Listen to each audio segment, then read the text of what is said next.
Don't go anywhere. You don't need to see me, dude. Fucking hell. But that is so bright, that is. Can we just turn it down a bit? A little bit, yeah. How's that? That's better, yeah. That's hard when they're talking. In terms of the sport itself, what do you think has been? I mean, Muay Thai especially at the moment is thriving. Yeah. What's the biggest sort of thing you've noticed over the last kind of 5-6 years? Obviously pay.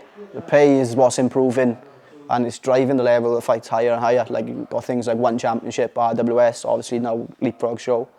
And then you've got loads of like smaller shows. So the goal is even higher now, rather than fighting for peanuts. On local shows, you can fight on the bigger shows and earn a bit more of a wage.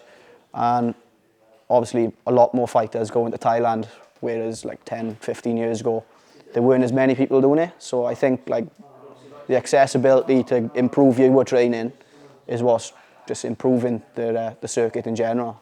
Well, a lot more eyes are getting on the sport, aren't they, in general? Yeah. From small hall shows to the big shows. Yeah. Just more eyes. Yeah, it's much better. Again, accessibility, people can watch it online, like you can watch it on YouTube Live, Leapfrog on the app. Yeah, there's even some of the stadiums in Thailand, you can watch it live on Facebook, whereas back in the day, you couldn't do that. You've recently been to Thailand. Yeah. Tell us about that. We noticed while you were out there, you were having a few issues with the heat. Yeah. So, yeah, I collapsed from dehydration in my food out in Bangkok, and I thought I was supposed to fight on the 30th of January, and I collapsed. So I got to the camp the next day, and the trainer said, "Oh, your fight is cancelled on the 30th." So I was kind of relieved. Like that's the first time I've been relieved of a cancelled fight. But then he said, "Oh, you fight on the 23rd," and I was like, "Yeah, no problem." I had no idea what the date was. I had no idea, well, what my weight was. And the fight was at 60 kilos, and I jumped on the scales when I got back to my hotel, and I was 67 kilo.